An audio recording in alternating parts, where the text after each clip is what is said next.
showtime!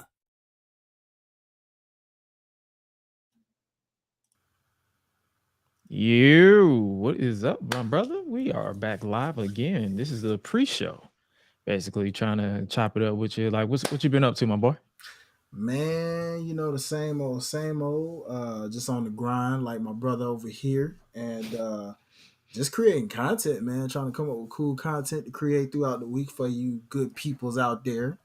Yeah, man. For the most part, let's see anything super interesting outside of life. Man. This Yeah, week been nothing kind of coming chill, off the huh? top. I'm gonna say this week been kind of chill though. Yeah, Like, it's been a chill week. It's been a chill week, dog. So bigger than usual. after the post show, like, what you think about like this week in wrestling? Pretty interesting week, especially if you guys was with us in the post show after Crown Jewel. I'll tell you that much. Who would have thought? Shout out to the homie Rick. That was an interesting post show for sure. That was unhinged. But no, it's been a pretty solid week in wrestling, man. Some hits, some misses, some but pretty solid overall as a whole. Okay. Yeah, for those who ask people pile in or whatever, it's a solid show this week. We got some news with the NXT as we just finished watching it. NWA apparently fumbled the bag. Basically gonna talk a little bit about Raw, the Road to Survivor Series, and all the good stuff. Like, it's a pretty chill episode for this one, and I guess we can go ahead. We don't see anybody in the chat because this is the part that doesn't really make the cut for the podcast that airs on Wednesday. So this is an opportunity for us to catch up and vibe a little bit before we can set the atmosphere, set the tone for the show.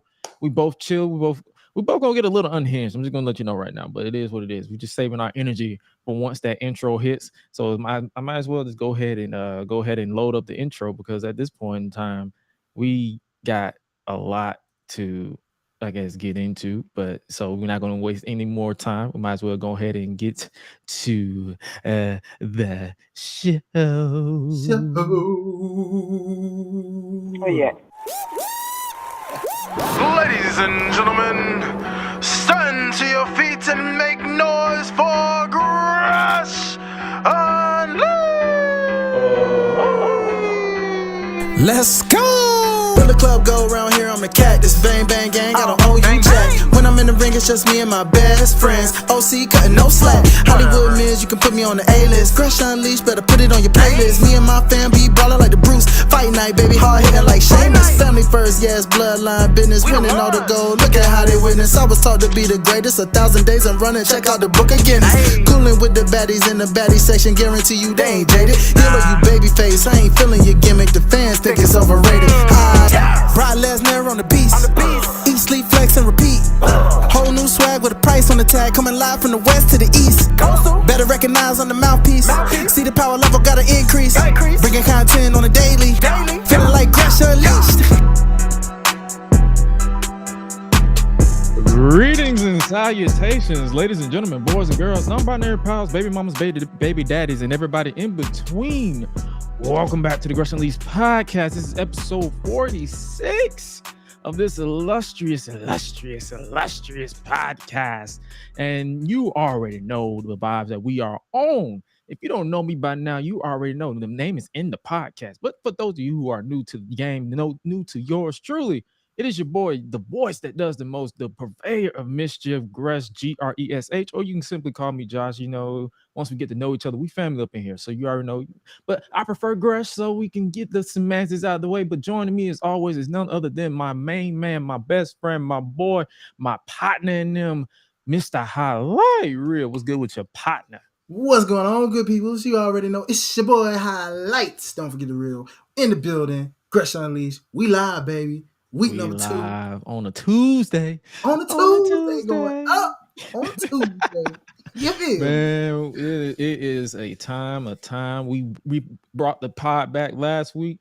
Most of you guys, I'm pretty sure the feedback I got was pretty good. So you guys are rocking with it. I appreciate y'all. This is gonna be a thing. Even when I'm on the road, we still gonna be live. Come on. Hopefully, I got good internet in the hotels that I'm in. But we're gonna get to that in due time. If push come to shove, he'll be the producer and I'll be the guest. But we're gonna still bring the vibes and all that good stuff. But Joe, speaking of vibes, this is the Gresh Unleashed podcast. Shout out to our Patreon backers over at patreon.com/Gresh Digital for you guys' continued support. I know I had the month off last month with the content because of unfortunate events that you saw at the top of the intro. Rest in peace, Mama Gresh. We love you always to life, and you will never be forgotten. But we appreciate you guys for continuing to support yours truly while I was away. But we are back, and we are doing the doggone thing. And speaking of doing it, we got a lot to talk about. NXT, AEW, NWA fumbling the bag because NXT is moving to a new network in 2024, the same network that NWA reportedly was supposed to be on, but reportedly they are no longer a thing anymore because of a certain spot that they did like a dumbass. We won't talk about that. Yeah, exactly. Stay off the weed. Or in this case, stay off the coke. Like, boy, what are we doing here?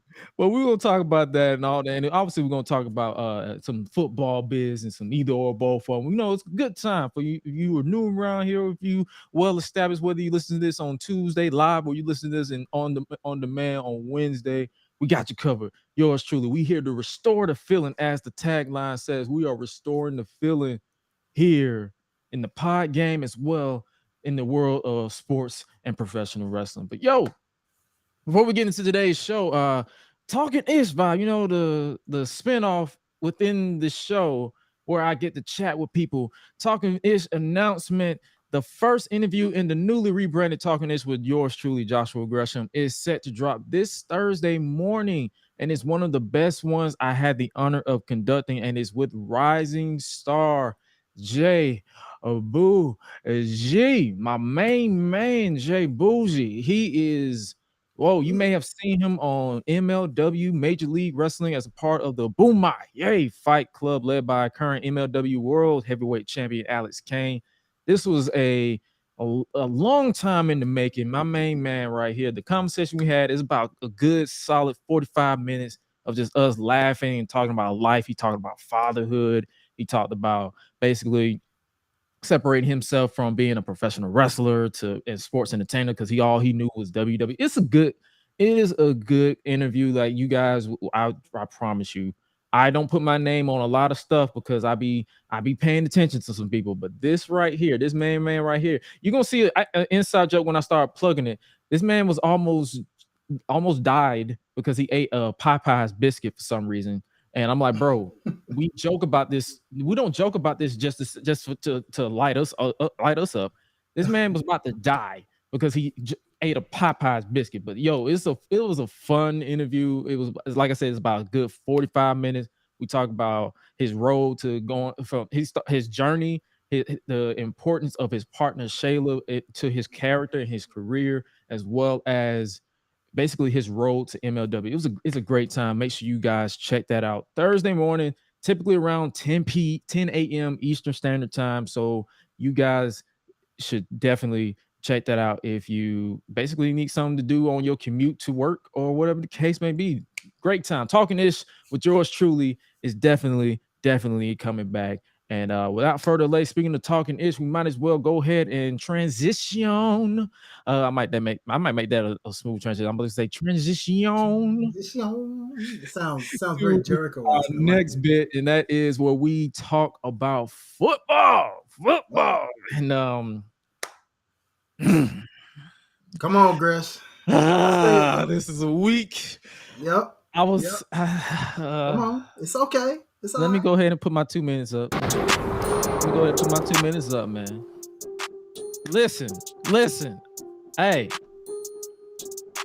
Sunday Night Football. We got a problem. Like, Dolphins. What was that game? Seriously, what was that game? Do you know that? Did you watch the game? Brother, as early as that game was, I forgot it was an early game. I was like, oh yeah, they were in Germany? Oops. Man, for those of you who don't know, the Kansas City Chiefs bested the Miami Dolphins in Germany at 9:30 a.m. Eastern Standard Time. I got up. I was eating breakfast. I slid on into like, I'm like, okay, cool. This is gonna be a good game. Y'all been cooking. Y'all been doing your thing. And then it's like, y'all got in Germany and just said, you know what? I'm gonna leave my good game in the States, because what was that? Like, bro, when I saw the way the first quarter was defended, like Miami Dolphins defense just went on autopilot. Like that shit was trash. That shit was trash. Yeah. I already knew how this game was going to go because the Miami defense practically let that man walk to the first point. Like that first point they got, they literally let him skip. They said, yeah, we're going to let him skip. Like that. It was a skip. That bro was like skip. I'm like, what the fuck? and then their first offense play also set the tone, and they couldn't even push the ball past the Chiefs. Like, what was happening? All that cash talking shit that Andy Reid and Tyreek Hill did not go in their favor at all. Like, dog, I'm no ball player. Like, I don't play ball. I do not play ball at all. But you can't be out here talking like this and playing like that. Like, what are we doing? Yeah, what are we doing, bro? I get it. You know what are we doing? And I couldn't even talk trash about the Falcons losing because I'm like, the way my team played this morning, I can't say that. And my time is up. But just play better next week. Just play better next week. That's all I got to say. Play better next week. You heard me. Come on, Dolphins. Come on. I got you, dog. I got you. Hey. Y'all telling me with this shit, man. I feel your pain, brother. I feel your pain. Damn. All right. Now it's your turn to talk some trash about football. Let's talk a little trash. Okay, let's do it. Let's start your time right now. I hope y'all enjoyed my boy's rant, because I feel him. But as soon as this timer starts, we're gonna get on into this thing for y'all. Yeah, it's a little glitch. We trying to get it it's acting brand new. Come on now. Brand new. It's cool. We live, baby. That's the beauty of it. All right, there we go. Okay, so it's your boy Highlight Real, man. Listen, the Tennessee Titans, unfortunately, we took an L on a Thursday, prime Thursday. I was a little hyped, But the good news is the Steelers just barely beat us. Unfortunately, my rookie quarterback threw a last-minute interception. I won't blame him for that because he is a rookie. But the fact is, the coach actually has some sense, and he announced Will Levis is our QB1 going forward for the rest of the season. The Titans fans was ready to riot. If he was going to say it was going to be Ryan Tannehill. I'm sorry, but a brother that throws 4 touchdowns on his first start versus a man that has been there the whole season up to this point and only thrown 2 touchdowns and 6 interceptions? Nah, you got to get rid of that. Sorry, Ryan Tannehill. Your season is getting ready to come to an end. Pack it up. Best luck being a backup for somebody else in the future. We thank you for your services. All right, Tennessee Titans, the future is bright. Now, I'm going to take this final minute to talk about another team that ain't even my team, but boy, it feels like they my team because I don't hate them, but I don't love them. Dallas Cowboys. Man, I don't know what to say because, Dak Prescott couldn't have played no better of a game than he did. CeeDee Lamb couldn't have played no better of a game than he did. The defense couldn't have played no better of a game than they did. You got it from both ends, and you still lost the game. How? Please tell me, Dallas. How? Philly was right there.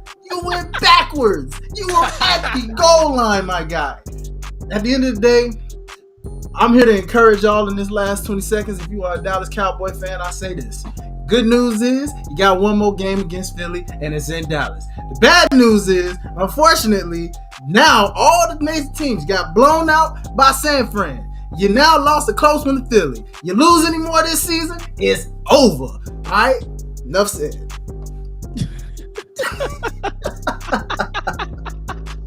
And I love it. Like this is the purpose of this, so we can get our frustrations out. Like we can be animated. I appreciate you, Jeffrey Strogan, for sharing the GRESH Unleashed live stream. We appreciate you for sure. Appreciate you, Jeff. Yo, that was a fun segment. Like that's the purpose of this. Like we had to get our systems out, like get it out of our system. Get it out. Because these guys are annoying the hell out of me. But what isn't annoying, that is a smooth transition, is what we got going on next. And that is the either or both segments, ladies and gentlemen. It is where we create a random or two random wrestling scenarios that we would have 90 seconds to choose and explain why it could or could not work. And if the person can't choose, their safe word or cop out is to say simply both of them. It's pretty simple. All right. Well, y'all heard it, man. We got either or both of them. So in this case, man, I had a little bit of short time, didn't get a chance to prepare this as fully in detail, but this should still be fun based off the scenarios I got from my boy Gresh and myself. So I'm going to go ahead and start with this because I was actually watching this on YouTube. Shout out to the YouTuber that makes these story of scenarios where you can go back and look at fun storylines and kind of judge how that storyline was built.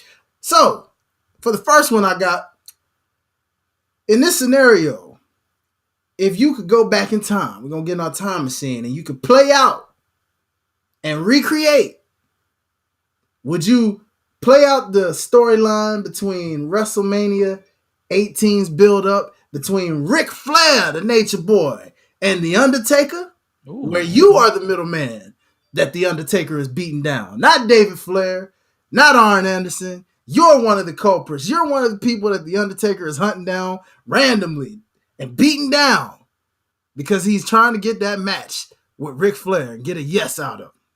Or, second scenario, would you recreate a personal This Is Your Life segment? And no, I'm not talking about the Bailey one. I'm talking about the OG good one, the one everybody remembers. My life ain't really that interesting. So I feel like my This Is Your Life will probably be worse than Bailey. It's probably a little traumatic, but it probably would not be as interesting as like The Rock's or like anything like that. The ratings will probably go lower. So I might have to go ahead and get my ass whooped like by Undertaker in the build for WrestleMania 18. At least it's some TV. At least it's TV time, and at least people will remember me because people still talk about it. Yeah. We don't talk about Bailey and her This Is Your Life. We try to avoid and ignore that one, and we still talk about the Rock one. That was a big segment, but it's like if you compare it to how TV is now, it's probably going to be boring. So, especially in my life. So I'm like, I mean, it'll be interesting, but it won't be PG either. So let's stick to the ass whooping by Undertaker. Okay. You know Peak what? Undertaker. I ain't talking about the current Undertaker because current Undertaker, all I gotta do is just step on his big toe and he'll just. So you know, that was a different breed Taker, guys. I guess for me, I'm gonna go the other way. I guess you could say Giving My Life is pretty interesting to this point. Your life will probably be just a big old mixtape. Yeah. That's exactly what it feels like.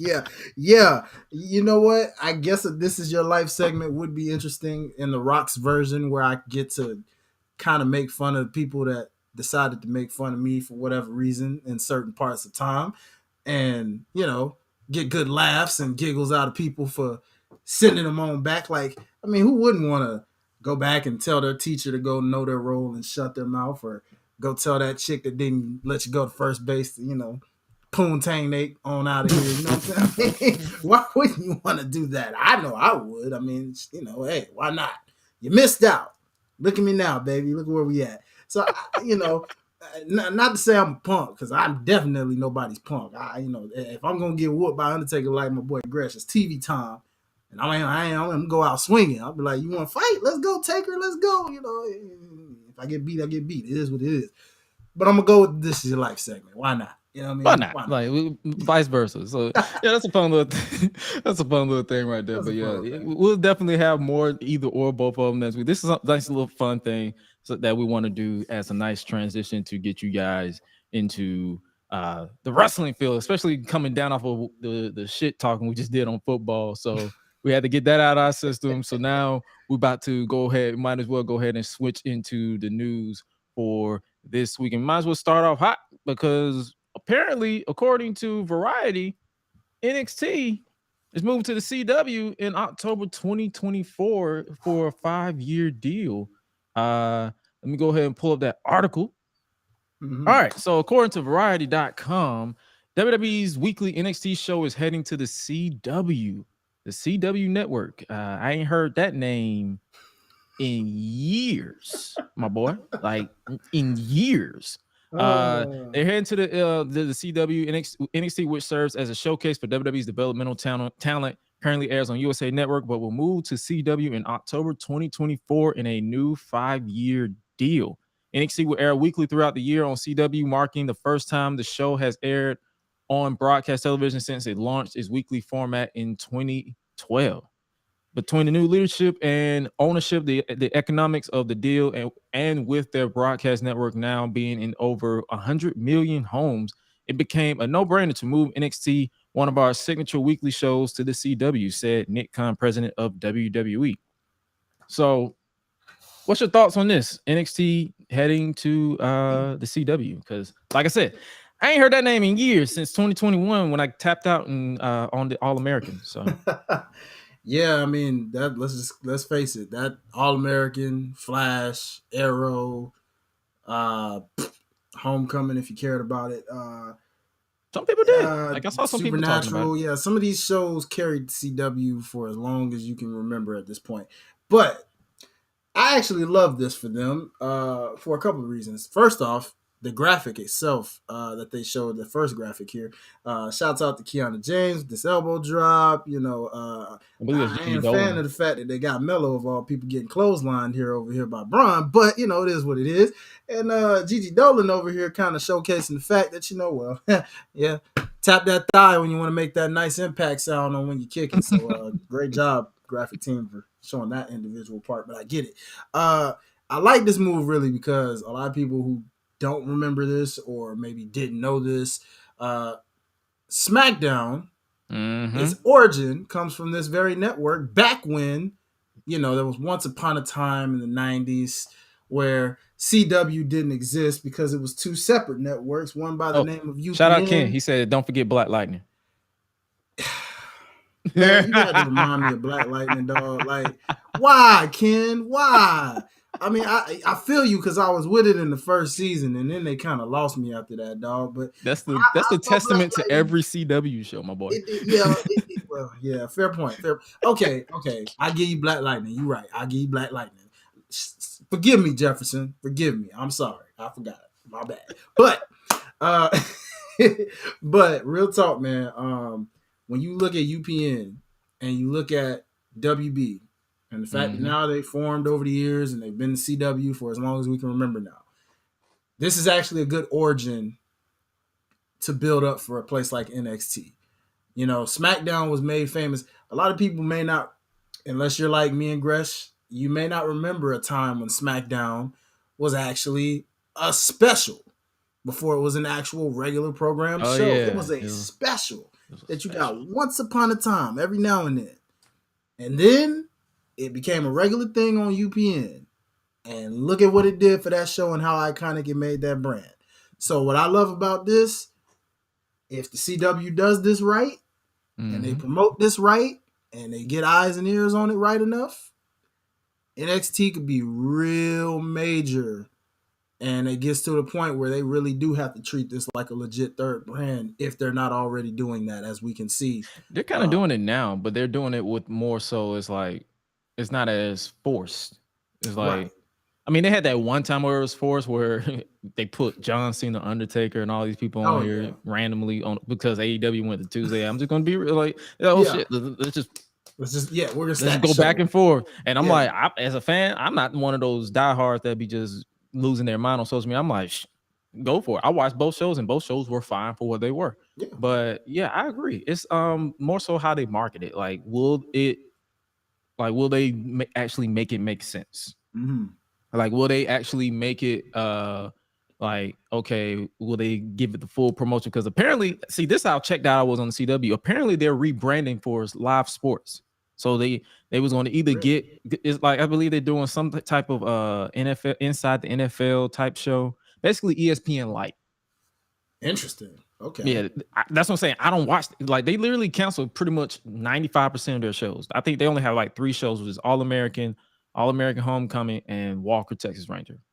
Like as far as those yeah. those are like the only 3 that I believe that are still left. Everything else has been canceled. So it sounds like they pulled a Stars, because Stars darn near did the same exact thing. Pretty much, because since they got bought out, like the previous ones got bought out, they pretty much canceled everything because it was pretty much losing money because nobody was watching it. And I can tell you a reason why nobody's watching it. Nobody want to sit through 22 episodes with like 50% of it being filler. So nobody was watching it. Mm-hmm. So apparently, of course, you was going to lose money. So they went the sports route, and that's going to make them money because people like sports at the end of the day. So, Makes but sense. will it like last? Is my question, because you know how we get the new house feel, and then once we probably like 6 months, because it's a 5-year deal. Mm-hmm. So like that's my main question. Like, will it last, or do you think it's going to like fall off? Honestly, yes, I think it can last. Again, it goes back to our main point of if the marketing is right. I think, yeah, they did, Ken. They did move most of those shows to Netflix and Hulu. But I think it can last for this reason. Look at Fox Sports 1, right? The cool thing about competition, okay? While SmackDown's still with Fox, you know Fox is doing all that they can for the moment while they still have them, right? And they're sports heavy. Okay, you got ESPN, even though they don't have Monday Night Raw or anything like that. Imagine if ESPN had any wrestling program for that matter, whether it were Raw or whether it were MLW or Impact Wrestling, something that they could market. We know ESPN, we look at that as like the number 1 sports show. Fox Sports, number 2. So when we look in the wrestling sense, think about it as how we like, okay, ESPN's WWE. Okay, Fox Sports 1, AEW. The CW has a very to me, I look at them like Impact Wrestling. They can be the Impact Wrestling, or should I say the TNA Wrestling, now that that's back. They can be the TNA Wrestling. Longevity, went through a bunch of different phases, had things that worked for them, but at the same time, kind of went through some lows where people checked out like Gresh, and the faithful stayed as long as they could, even when it sucked. And now in this rebrand, they're excited because, okay, we got something that can pump us up here. Right. You still got some of the OG shows, as you mentioned, with the All-Americans and all of that. Cool. You bring that audience in, but then you got your sports audience. If you can come up with some other cool shows, maybe if you decide to, if they're interesting enough, that might help build around that as well. But aside from that, I think this has a way of working. I don't know about the 5 years thing. That might have been a little lengthy, but I get the insurance policy behind it, because if it works, cool, locked in for a while. If it flops, you kind of stuck with it. And that's the thing about the CW. They don't care if it flops. They're gonna push it until it's done. Because you saw the OG shows, like they gave Supernatural like 20 seasons. That's true. And it flopped. And it's for me, it stopped being interesting after like season 6. Exactly. But like once they beat God, I'm like, what are we still going for? Fair point. Yeah, you're right. Yeah. I mean, hey man, when you I guess that's good for WWE. That's a win-win then in that case. And it's like, yeah, like you mentioned, like even though I tapped out talking about it on the pod, I was still watching. Like I've been watching this. Like I was having a conversation with Ken on Twitter. I basically been watching this since the game show days, 2010. So I literally watched, and the only part I missed was when they took it off of network television and put it exclusively to Florida Championship Wrestling, and they converted it to NXT. And I didn't really see those classic episodes until the network became a thing in 2014. Right. So, but then I caught up on those because I wanted to get you to know your Bray Wyatt, your Roman Reigns, or the Shield, and all these other people that they created down there. So I'm like, oh, okay, cool. They got these classic episodes. And then I was through basically the later days of Dusty as the Dusty era. And then when it went full-fledged black and gold era. And then when they finally could not get the hint when the pandemic hit, like, hey, let's try something different. But it was just not working. And then I went through the acid trip, which was NXT 2.0, where everything was just happening and just punching you in the face left and right. I stuck through it. I didn't talk about it on the show, but I stuck through it. And now we are here. And I kept telling people, I'm like, it's an acid trip because people asking like, is it worth their time? I'm like, it's an acid trip, but at least give it a try because you got your because I was hyping up your mellows, you're hyping up your tricks. I was hyping up your Braun Breakers. I was like, Braun Breaker, he's good, but there's something that he's missing. And apparently this heel turn that he's been on was the missing piece. Yeah. So I was hyping up and I was like, yeah, they're focusing on the sexuality of the women's events because we was in the chokehold that was Mandy Rose as NXT Women's Champion. Yeah. And it's like, but the people that was building around her was basically getting it. And then now they finally going full throttle with the new people because it's like, yeah, they have the established people like your Becky Lynch's and your Natalia's coming down there. So now you're getting the forefront like your Tiffany Stratton's, your Jakara Jackson's, the Last Legend Metaphor, all these other people that you probably wouldn't get if it was still the black and gold NXT. So I'm intrigued to see what they do with NXT on the CW. In my opinion, I feel like Shawn Michaels should go ahead and to restore the feeling. He should go ahead and get somebody like an Offset or a Cardi B to come and do a live performance, so we can get the niggatry back on the CW, so it can feel like the UPN one more time. You know what I'm talking about? Like they had the Jagged Edge wedding segment or 3-6 Mafia singing Mark Henry to the ring. So I want some of that. I want that back. Like bring that for the premiere so we can restore the feeling of the CW being for the niggas. I'm with that. I'm with that. Yeah, let's get some. When they do this, let's make that grand premiere like real grand. You know what I'm saying? Like I need some mellow and trick endorsements with some of these celebs, like they was doing with Swerve and Rick Ross. Like let's get some I need some endorsements. Celebs. Call Cardi B. I don't even care if you got to get her to make a PG version of whatever song current Meg Thee Stallion drop. Was it Bongos or something like that? Get a PG version of that. Like, man. Is that even PG? Can that be done? No. No, I don't think the CW. Just do the intro. Just do the intro. The instrumental. Just do that. Bungle, bungle, bungle. Yo, Lord Jesus. Yeah. No, she better off doing Bodak Yellow. Something like that. Or we have to go through what we did in 2021 with the Up. Yeah. When they song that was the Summer Sam song. Yeah. When it's stuck. I was so done with that song because they kept playing it. They played it over and over. But NXT moving to the CW, that should be. I'm excited because it's like that's the network that, like I said, I tapped out because of the original shows were like great, and then it just got mid because the writers just didn't know what to do past season 3. They're like, oh shit, I don't know how we got to this point. I don't know what we do now. So now it's like, and you said what? I was gonna say I will say this last thought on that though. I really hate that this happens after the fact of when they peaked with those shows like Arrow, like Black Lightning and Flash. Oh yeah, because that would have been a nice little crossover. Yeah, because can you imagine, like at that time, like when Stephen Amell did show up, that was on a main roster. Imagine if NXT was in CW at that time and he would have did it in that aspect. Like all of that could have just gelled so well if it would have happened. But I mean, again, that's good for NXT. At least now they get the prime spotlight, and you can take the Mellows and the Bronze, make them the face of the brand, and take it off. So let's see what happens, man.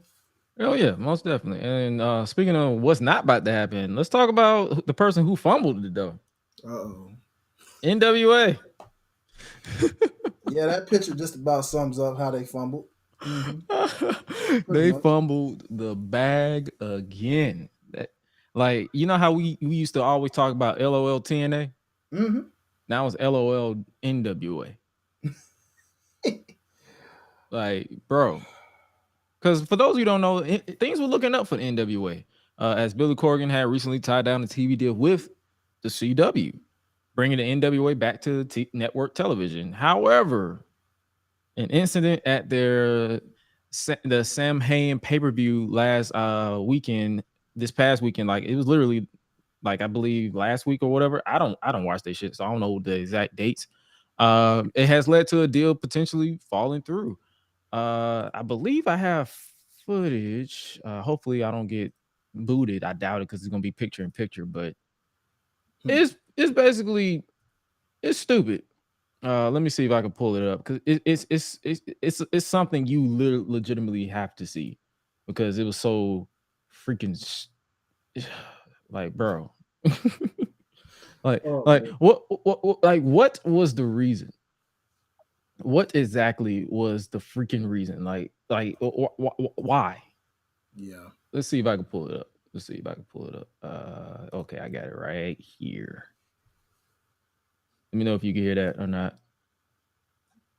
Can you hear so that? far, I see it. I just don't hear you it. see it? You don't hear it? Okay, hold on one second.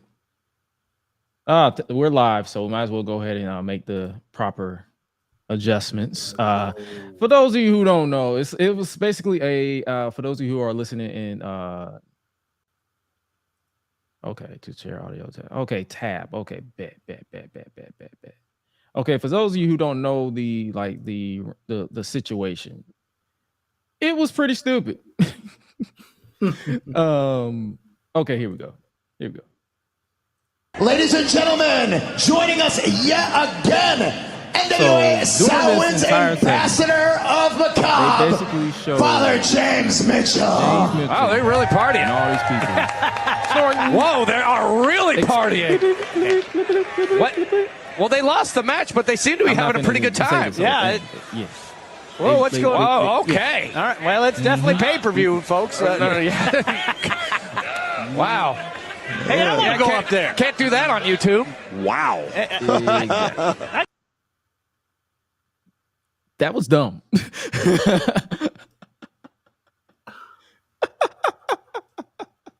Oh my freaking god. Oh my god, man. Oh.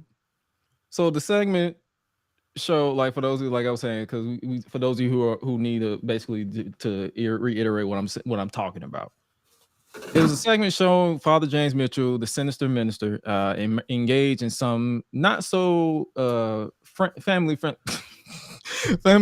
activities, with him being shown to snort cocaine, handing out what was implied to be, like I said, cocaine to talent near him or whatever.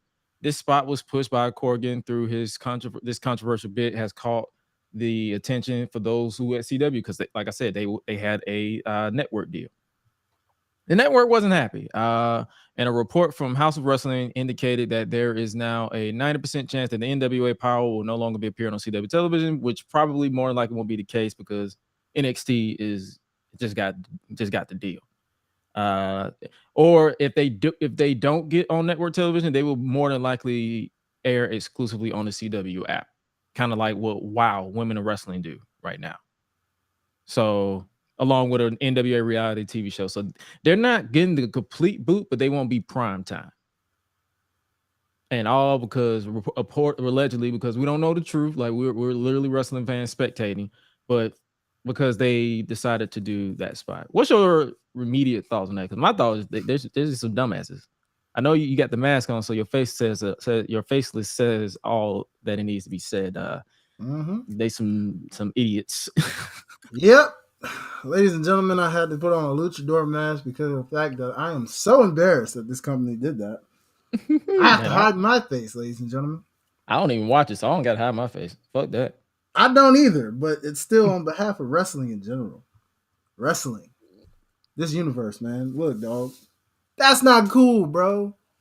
That's not cool.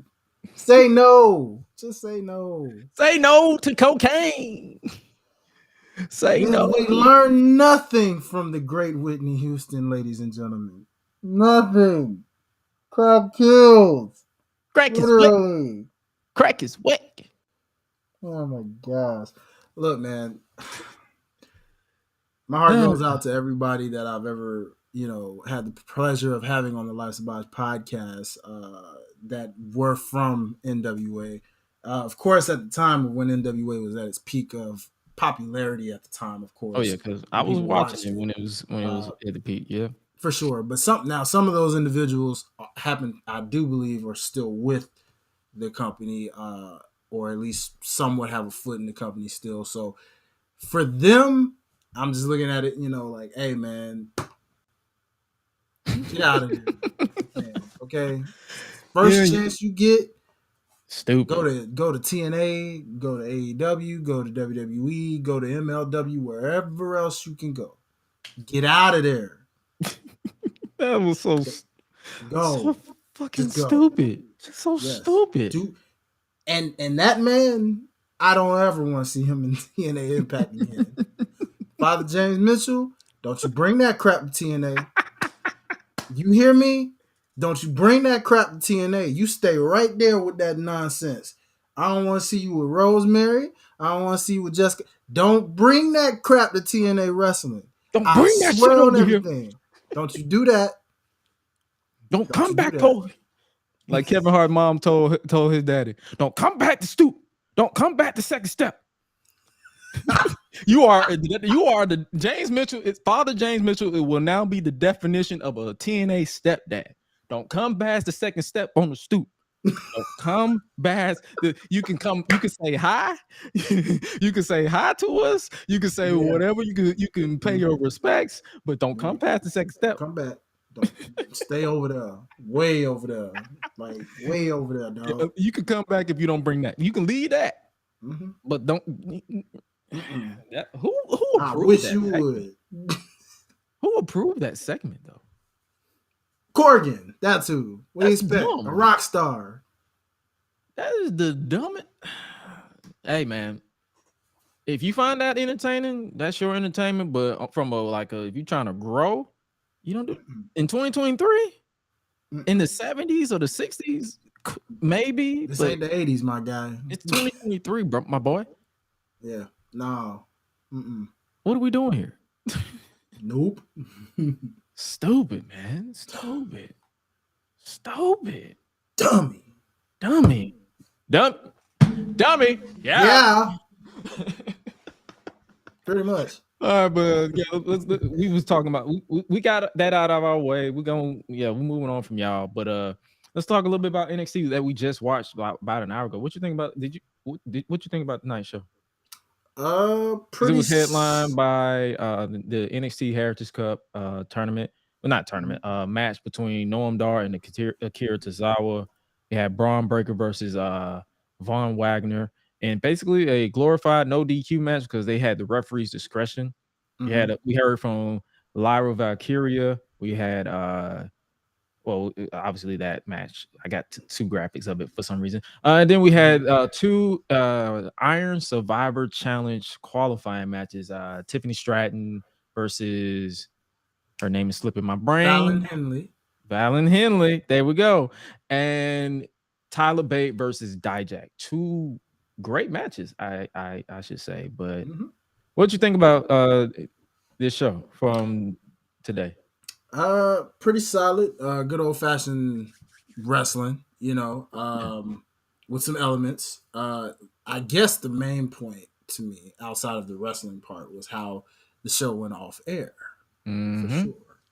So we'll definitely talk about that. But before we talk about that, we're gonna talk about the women a little bit. Okay, for sure. Xia Li got next. I guess she wants next. What's your thoughts on that? I love it because I'm a big Xia Li proponent.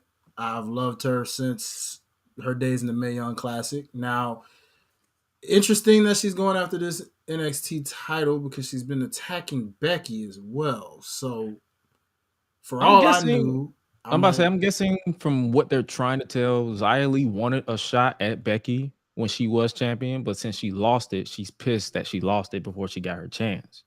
So she's been attacking her. So now she wants to take the title. She wants that opportunity from Lyra, which more than likely she'll lose. And that'll drive her more crazy with Becky. She was like, you should have gave me that opportunity when you said I was going to get it. So that's what I'm assuming, but you probably have a different perspective of that. I could see a perspective like that coming from it for sure. That would make sense if they decide to do that. Because again, I really don't like her being a proponent of being the first person. Because truth be told, I was more expecting Lola Vice to be, because she had been already kind of tweeting and trolling like, hi, Valkyria. And then, of course, Cora Jade had a freaking in her stories earlier today, literally had where she pinned Lyra Valkyria. So it was like hinting, like, "Hey, champ, last time we met, I beat you." What are they doing with Cora? I keep asking that every week. I don't know. That's why I'm like, she's dropping hints. Lola Vice is here, whole contract winner and all. I'm like, shouldn't she be like, hey, what's up? I got a shot for you, but I don't know, dude. Like I said, Xia Li coming is kind of like out of left field for me with that. I would more so, but I guess that title makes sense because she can't come after Rhea when we just saw a whole battle royal for that. Mm-hmm. Can't go against Io because you're not even on that brand. So I guess NXT is the next best thing. This is a nice little continuation though, like from what I just told you though. So I'm pretty sure that's probably what they're saying. Like they're like, okay, Xia wanted a shot on Raw because remember Becky was doing the whole open challenge thing, and then she lost the title before Xia could get her shot. So now she's pissed at Becky for losing the title. So I wouldn't be surprised if that's the reason why they're doing this with Xia going after Lyra. Yeah, for sure. I'm gonna put it. Shout out to my co-hostess Ash from Life's a Botch. I'm gonna put it the way she put it. Becky basically auditioned that very title as a way of saying, "Hey, we should have a mid-card women's championship," and this just proves that's exactly why you need one, because it puts someone stuck in the middle. Because that's their main. They give a shit about the tag titles because the champs keep losing. Yeah, pretty much. Well, see, my proponent was, I said, move those titles exclusively to NXT because they're the ones that have so many women. There's plenty of tag teams in NXT with women we haven't even seen debut yet that can grow into that natural tag team. You can just exclusively make that a whole NXT. And if you have a main roster tag team that may want to challenge, bring them down. Versus the other way around. Let those exclusively be there and just make a main mid-card title for, I guess it can go in between Raw and SmackDown, I guess. Because ain't no point in putting one for Raw and one for SmackDown. Exactly. That'd be defeating the purpose. That's kind of like it's like destroying, like people having time. Like right. It could be tricky because that kind of makes them relax on the draft rules, the brand split or whatever. Yeah. So they would have to literally treat the mid card like they do the tag champs and just rotate. Yeah, because I was gonna say we've like you said with the tag champs, we've seen it in the past. Because even before they split, remember the original brand split when the undisputed champion was able to go to both shows naturally, just like the tag champ. And then before they actually was like, okay, now we got to give our own brands their own title.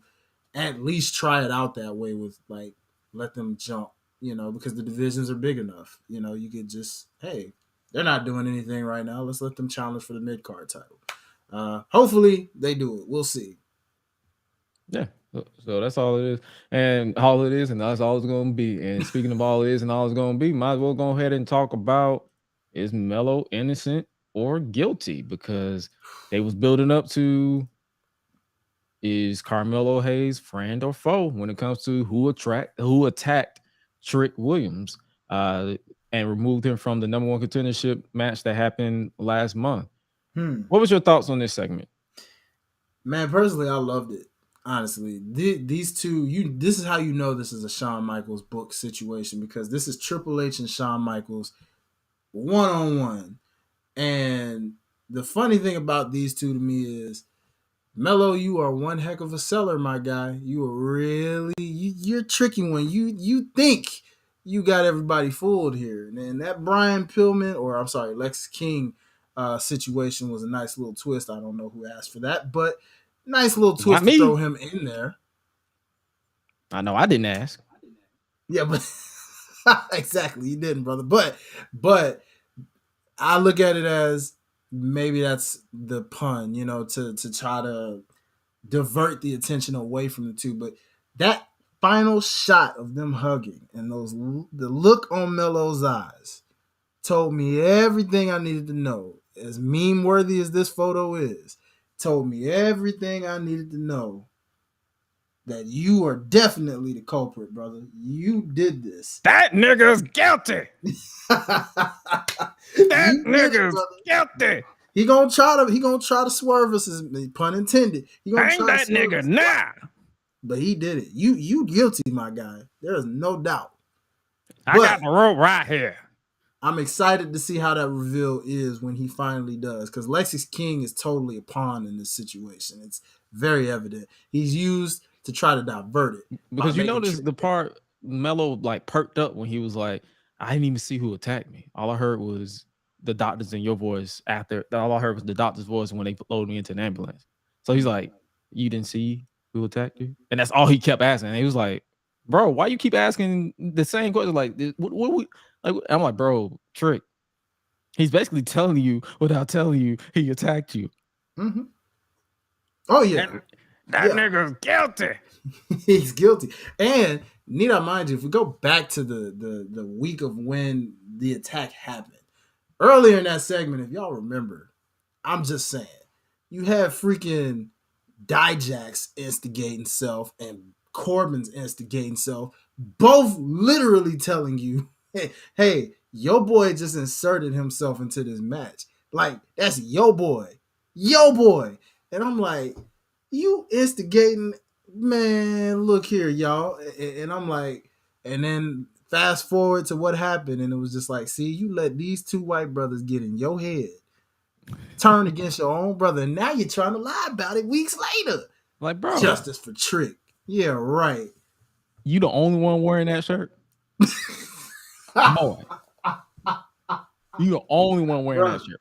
I was like, I thought they was at least gonna carry that on for a while. Like, if you're gonna really play like it's justice for Trick, you better get some other folks to wear this shirt. You better make a whole picket line of justice for Trick. Like, make a segment like, hey, justice for Trick. Justice for Trick. Something. But nah, bro. Well, what is the small possibility that happens that it isn't him and they just decide to swerve us again? Like, would that be stupid, or would that actually like intrigue you? If it's somebody like Lexis King, that would be kind of stupid. Oh, hell no. Like, if it's him, I'm turning that shit off. Yeah, because I mean, I like where they're trying to go with dude. I just don't like it. And he, again, when they literally say you have nothing to do with this, you have nothing to do with this. You weren't even in the company long enough for these folks to listen. Look here, listen. Lexis King, Brian Pillman Jr. does not interest me at all. You could put a fresh paint, a fresh coat of paint on his face. You can put that fake ass beard on his chin. He does not interest me at all. I can just, I look at him, I'm like, bro, you are not interesting. And if he interests you or anybody who's listening, kudos. It's just not me. I'm not moved. I'm planked. I'm a plank. I'm sitting still. Nothing. When he walked out, I didn't perk up like, oh, I was just like, bro, why are you here? Yeah, I had to trust me. I thought about you the moment I saw him come out. I said, "Oh, Gresh is totally giving that look of just why are you?" I saw the look, and I was like, and that's why I'm like, okay. Who is you? I am not gonna go that deep as he is, y'all. I'm more so looking at it as I don't have enough opinion on homie to really say if I hate him or not.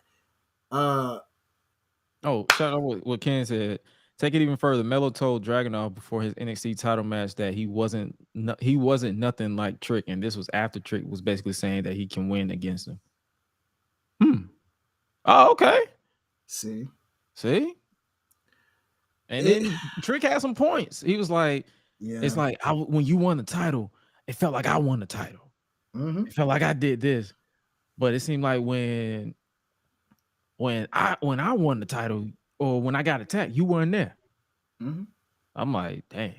And Melo to say, "Oh, everything John Cena told you, I didn't tell you." When was this? I don't remember that. When you were champ, I just remember Trick kind of being your hype man. I don't remember you ever telling him, "Hey, Trick, yeah, man, I got gold. Now you should go get some gold." Or, "Hey, dog, I don't remember you saying that not one time." But okay, smooth operator, dog. You over here trying criminal. You a smooth criminal operator is what you is, my ninja. I see what you trying to do. Just like we saw the smooth criminal discus lariat from that was making the rounds on Twitter. Melo trying to smooth his way up out of it. He's like, bro, you are gassing this man up, and he is believing it, bro. So that shot, that dick check or the lariat or however they decide to have him turn on him is going to be brutal. Yeah, man. That's why I'm just like this Lexus King thing, man. Trick, you gonna get your ass whooped by a man with fake baby hair. Damn.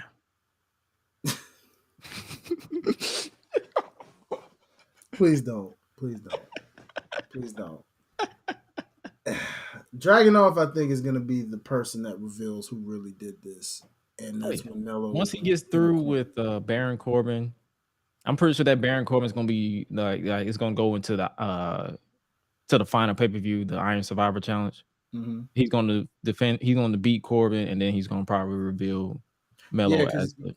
You can tell since they're matched together, he's grown fond of Trick, and he's really like literally respected him deeper than he even respects Melo, which is wild because they've had like 3 wars versus the one that he had with Trick, and yet for some reason, man, that one war with Trick is enough to earn respect.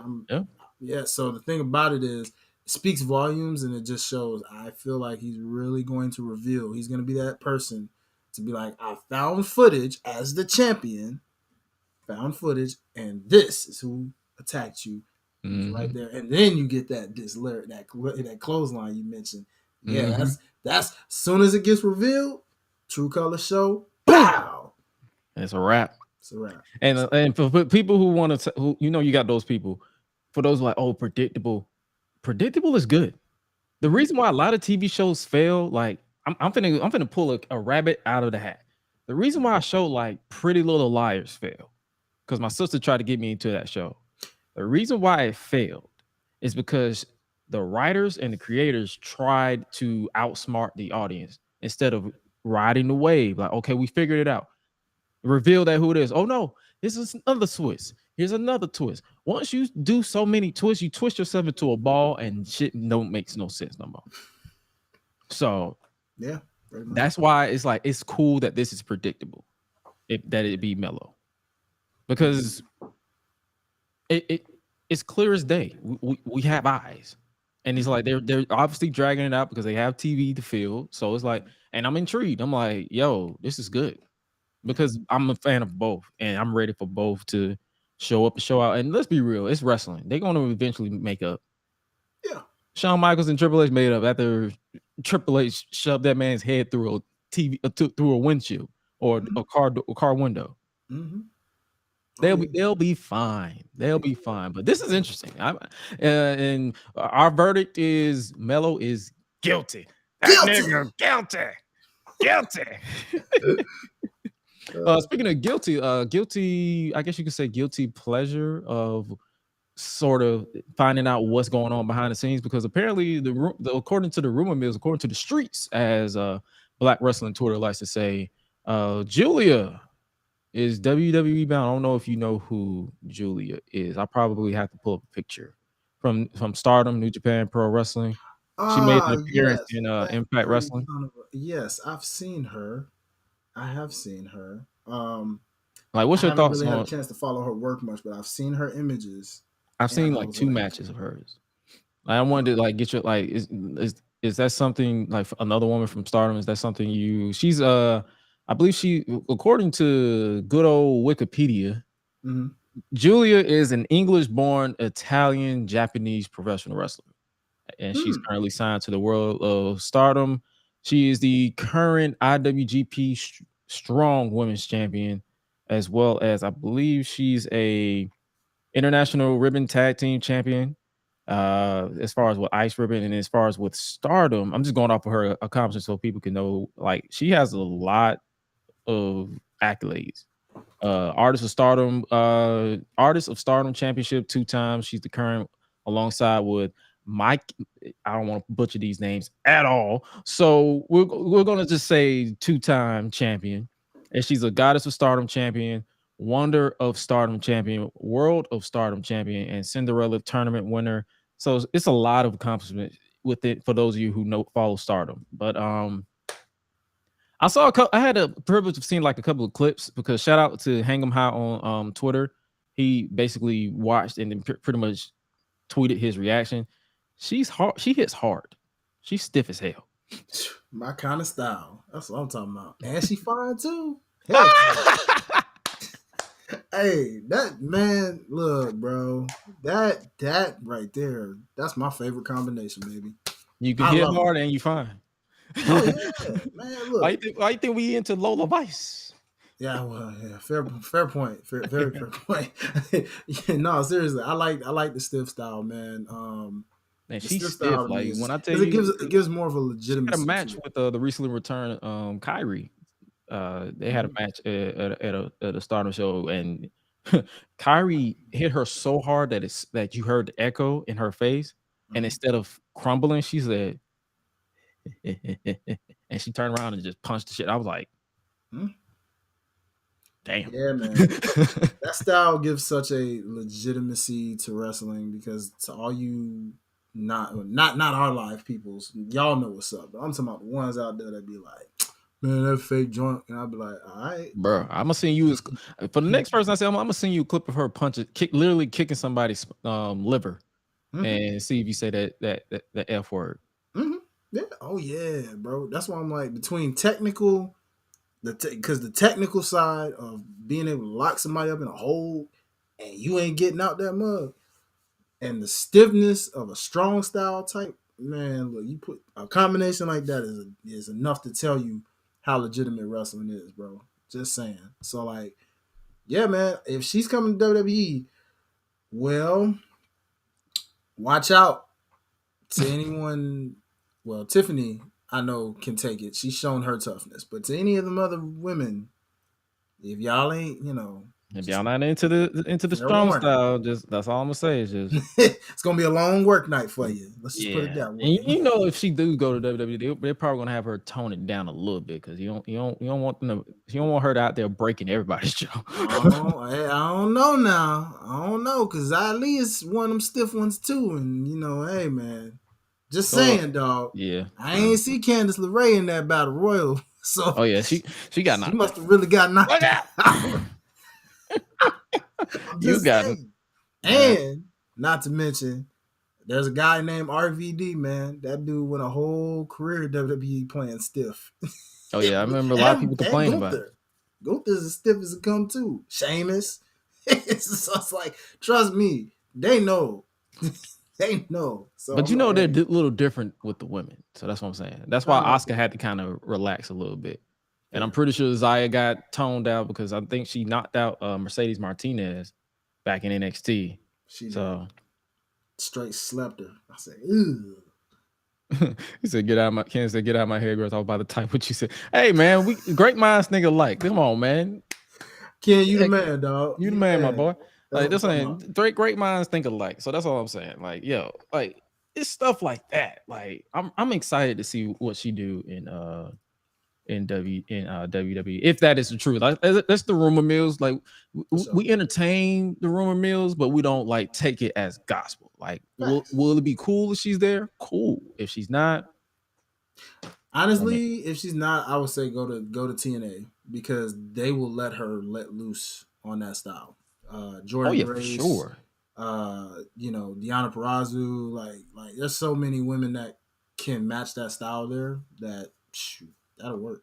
I think because at one of the pictures I showed, she was at the multiverse. I believe. Yeah, those are good shows. Those are good shows. So that's what I'm saying. I peeped it. So that's why I'm like, I showed that's why that was one of the matches I saw of her. Like I don't really watch Stardom. I don't really have the time to.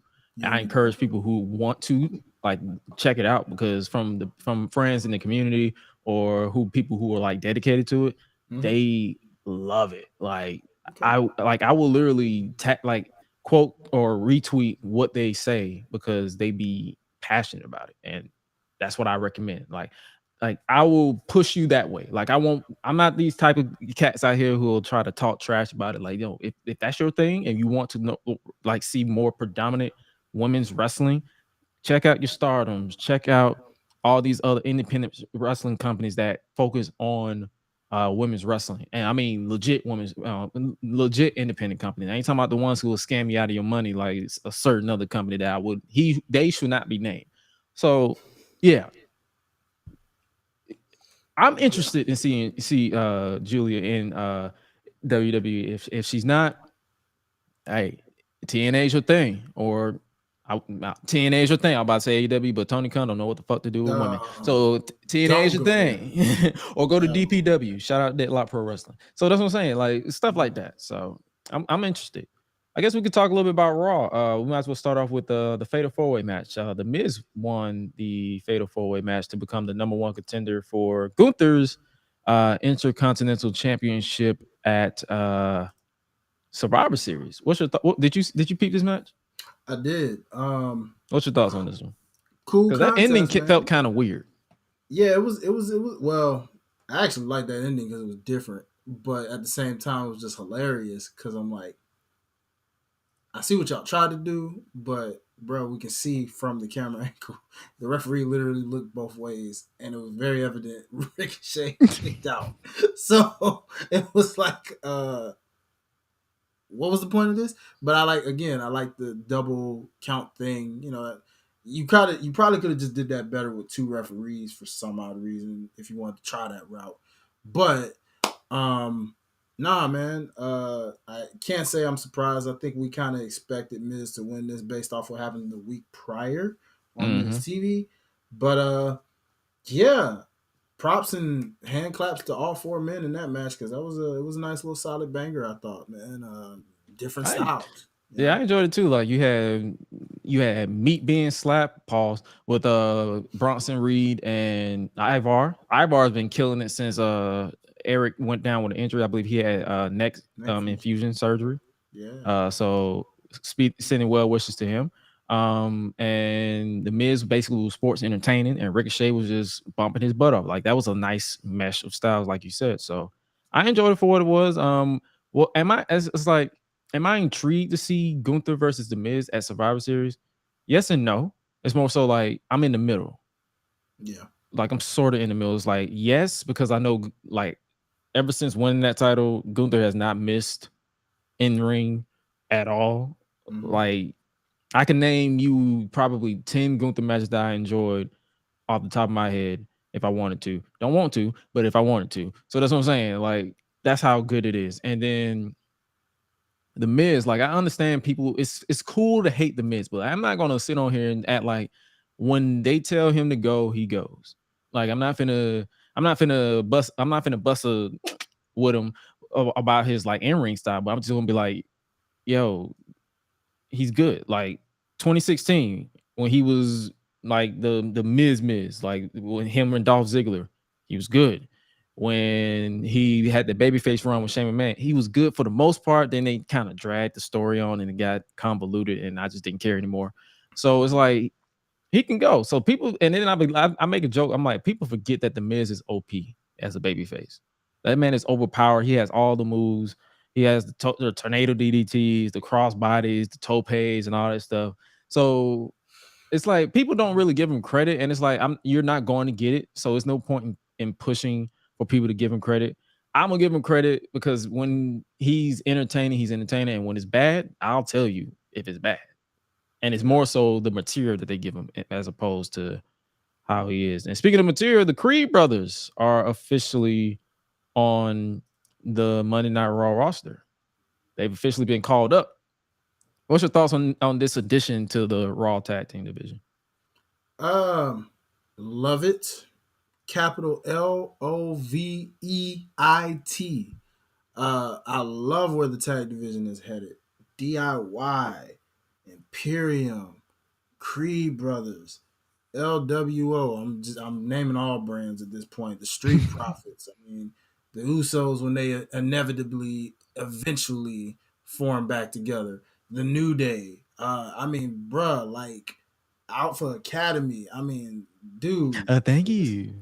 You know what I'm saying? Like the list goes on. Like I don't know why you wouldn't be excited. I'm a big proponent of tag team wrestling. I've always enjoyed great tag team wrestling and great tag teams. And to see where this is headed, especially with this tag team, Creed brothers are definitely a future undisputed. And they brought up Ivy now too. Like I thought, because in the past they usually split. Like if there's a woman involved, they're like, well, let's just get the tag team and get such good shit.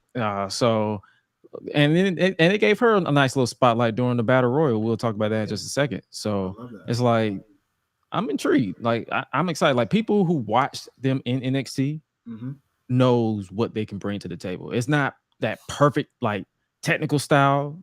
They fight like their life depends on it, and it's that amateur style that I feel like a lot of wrestling is missing nowadays because everything is so choreographed in certain aspects. So it's good to see that like rugged, rough style coming back to the main roster. Let me just say it like this. Kirk Angel would be proud right now as an All-American American. Why? Because tag teams like Alpha Academy and the Creed brothers fit him to a T.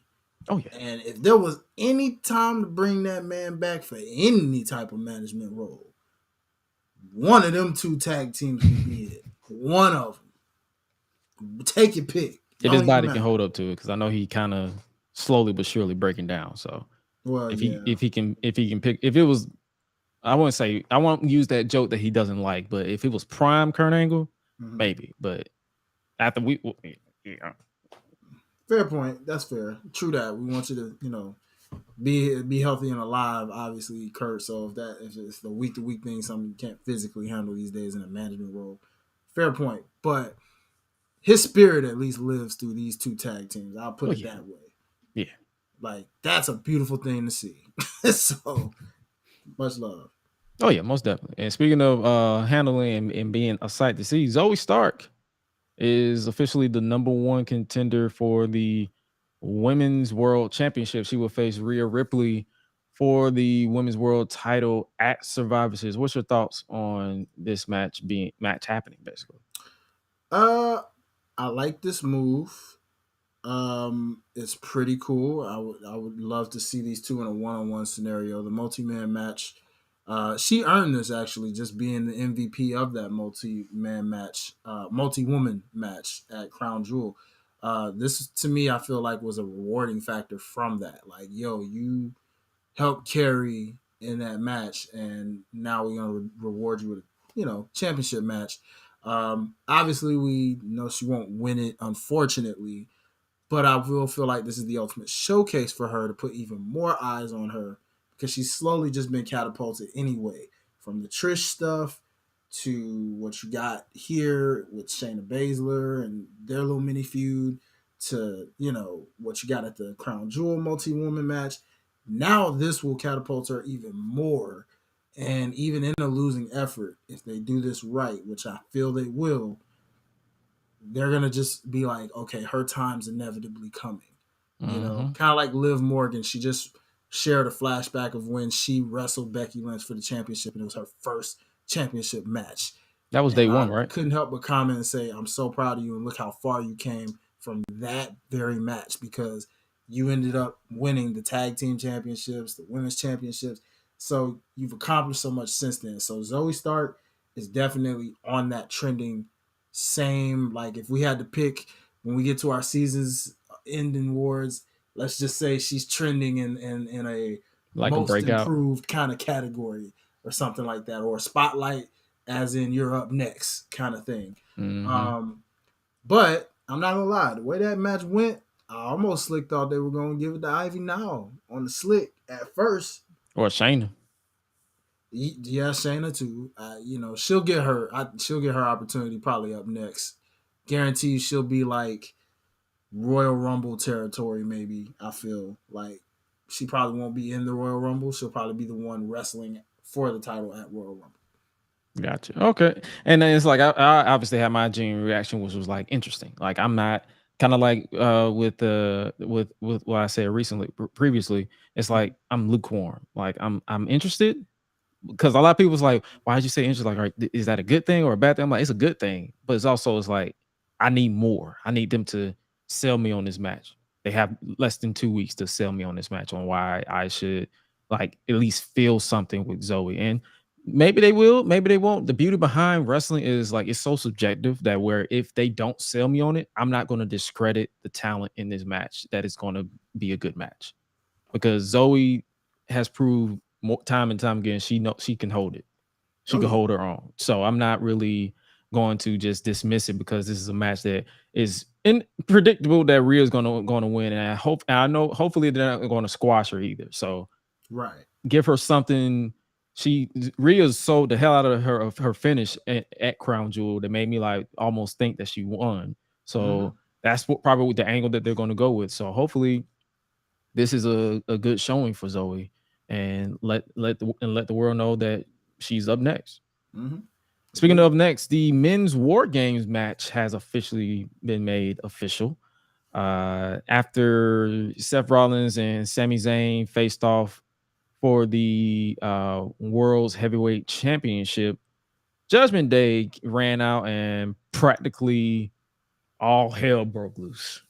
Then we got it was so like intense because for me it's like after months of rematches involving the Judgment Day versus randomized babyface or solo acts and tandems and all that stuff, Adam Pearce practically unleashed his inner pastor scrap daddy to announce War Games. That man became a youth pastor from the South, Douglas County, Georgia, to be exact, when he announced the official match for War Games.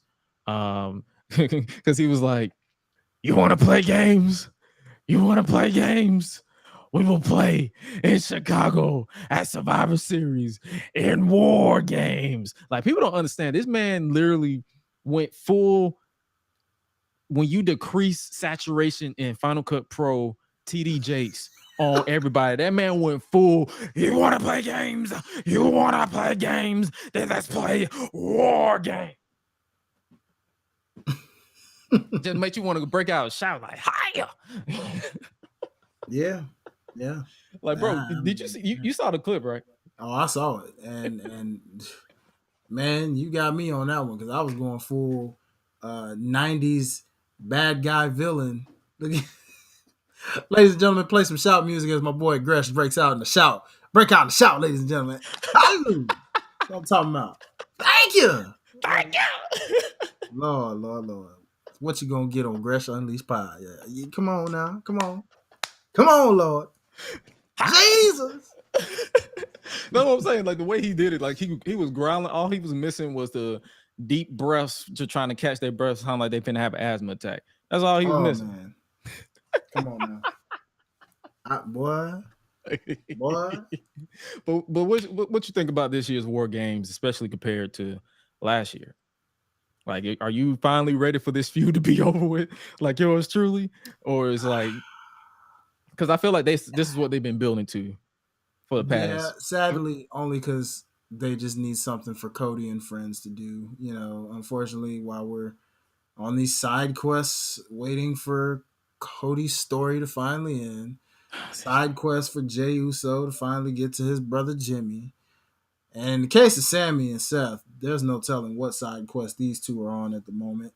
Maybe they're on a side quest to their inevitable rematch or something. Who knows? And the Judgment Day, well, they got side quests of their own. Damien, we're going to figure out what's going to happen with that briefcase, buddy. JD, the unofficial honorary member or whatever. Big ass head. Yeah, we'll get to that. Finn's just Finn. I don't even know what your side quest is, brother. It's just you there. And Dom, it's just whatever mommy thinks, brother. So it's kind of like, at this point, yeah. Not as amped as probably the Bloodline versus, the anti-Bloodline. The Brawling Brutes and Kevin. Yeah. The anti-establishment that hated the Bloodline, and just tried to take them down. I don't know, man. This should be, I guess, interesting for sure. Hey, I know they're going to tear the house down. That much I can say. So we'll see how it plays out, man. Oh yeah, for sure. So yeah, I'm interested in that, and hopefully it's just because I already know it's going to. I'm also interested. Like, are they going to do a women's War Game? Like, Is that going to be the SmackDown side? Yeah, I heard something about they're trying to do like an exclusive thing with some of these. So I think they're trying to, I can't quote the direct source, but what I understand is that I think they're trying to make the War Games an exclusive brand only kind of situation. So I think Raw Yes, the is the men. exclusive War Games thing, which means SmackDown may do the traditional situation, maybe. Possibly. Yeah, hopefully that's just a rumor and just get, because I feel like the women on SmackDown deserve War Game. Got Io, I won't say Oscar, Io, Kyrie, maybe Bailey and Dakota, or Bailey and Oscar versus Charlotte, Shotzi, and 2 other people, maybe. Maybe. I don't know, but that's intriguing. Like, the men's War Game is official. I'm intrigued with what they're gonna do with the women. Speaking of what they're gonna do, who would you like to see face Logan Paul for the United States Championship? You know, we have a new United States champion in the Maverick, Logan Paul. Like, who do you think should face Logan Paul, like based off of the current landscape of SmackDown? Like right now. Like no, within the next, probably until WrestleMania, because we already know he's holding that title to Mania. Yeah, because for Mania, I got him going against Ricochet. I don't know how they're gonna do it. Don't 2 different brands. They're gonna find a way to finish that story. Believe that. They still telling that one. But in between time, let me think of SmackDowns. I mean, if it ain't Ricochet to do it, a lot of people are saying LA Knight. I can see that. So, do you think that if they do that, you mentioned LA Knight, do you think that's a downgrade for LA Knight? Because he went from the Universal title to the US title? No. Not completely. For the reasons of what can you do right now? I mean, because given the brand you're on, you can't beat Roman right now, right? And shout out, I'm not going to take full credit to this. I'm going to shout out my boy Sid from True Hill Heat, but it's kind of like how he's pointed out. If you've noticed, lately anyone who has fought Roman and lost babyface wise has gotten a consolation prize of either the tag team championships. Well, actually, mostly it's been the tag team championships. So in LA Knight's case, that is kind of an upgrade, because you could either have the tag team championships with a rando, or you can beat Logan Paul for this title, elevate it, be popular. You know his saying, he doesn't stop. So obviously he can still get in the main title picture, because he'll be like, this is cool. And then when he does lose it, he ain't going to stop. He's going to chase gold. Right. Find a way to that main gold, whether it's the Universal title, or whether it's the undisputed title, or whether it's big gold, if he's on that brand at some point. So that would lead me to the next question before we move on. Why didn't they why didn't they start here? Like, why didn't he beat Austin Theory for the title and then work his way up?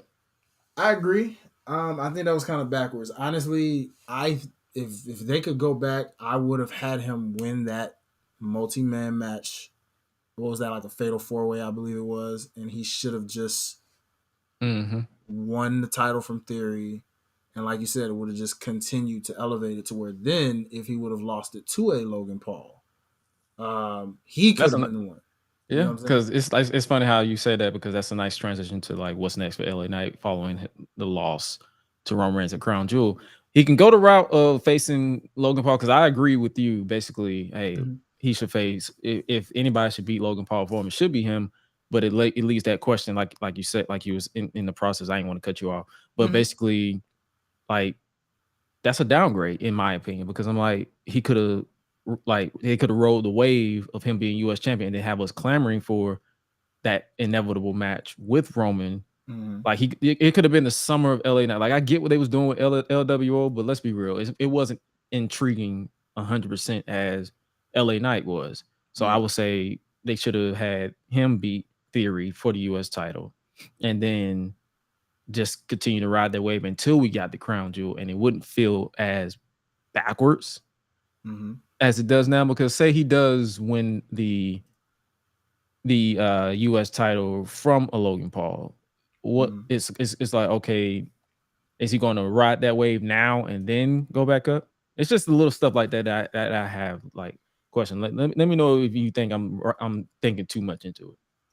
No, I mean, you know, I can understand it. I never really look at too hard into what's a downgrade, because a championship, he never really said what gold. He said, I'm chasing gold, right? And he did say it in that promo. It doesn't matter if it's, you know, Seth Rollins, Rey Mysterio, Gunther, Roman Reigns, right? Yeah. They just made a big deal out of the Roman Reigns one because they saved that for last. As, look what he said for last, Roman Reigns, right? So that WWE chose to do that, but they easily could have had him, you know, get that US title. So I mean, the thing about it is, we just have to wait and see. But I don't think his momentum will die down one bit. LA Knight. No, I feel like anybody who says that is overreacting.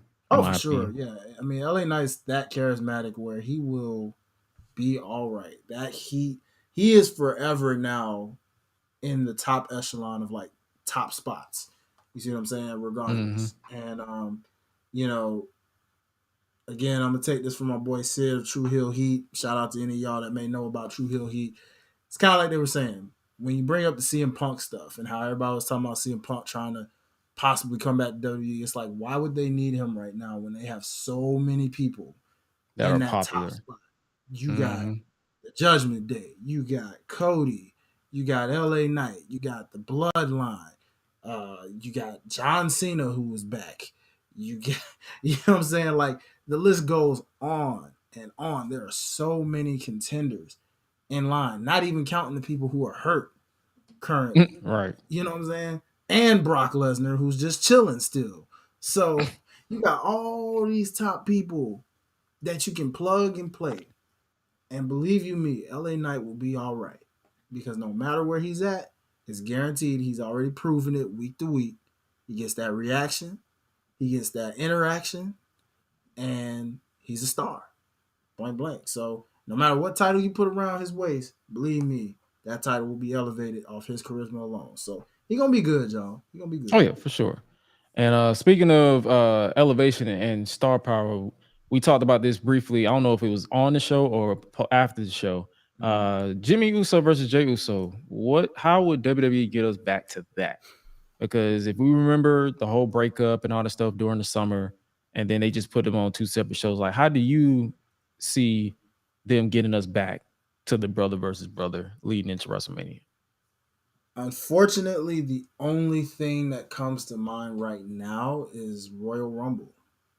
Somehow these two are either going to, dare I say, start the Royal Rumble together as a 1 and 2 kind of situation, or one of them is like, I could see maybe Jey Uso coming in as the number 1 pick in the Royal Rumble. Like, he comes in at number 1 and he lasts probably through midway of that Royal Rumble, and then all of a sudden here comes his brother. And dare I say, his brother gets eliminated since they've booked him more as a goofball. He tries to act like he ain't eliminated, pulls an X-Pac in 2000 with Kane, and dare I say, finds a way to sneak himself on in there and eliminate Jay. Because he cost them the tag team titles. Yeah. Because it's canon now. Jey Uso has more tag team title reigns than Jimmy. Yeah. Yeah. And I just see something where it's gonna revolve around Royal Rumble, it looks like, because that's the only other show. Because obviously we see Jay's tied up in War Games. That's a fact. So Survivor Series ain't it, which means the only other big 4 pay-per-view leaves Royal Rumble. Road to WrestleMania, perfect way to catapult it, and then you can build the story somehow and have them kick off night 1. I mean, whatever night, because I know that was a question on social media, like, should this main event night 2 and then Roman versus Cody main event night whatever.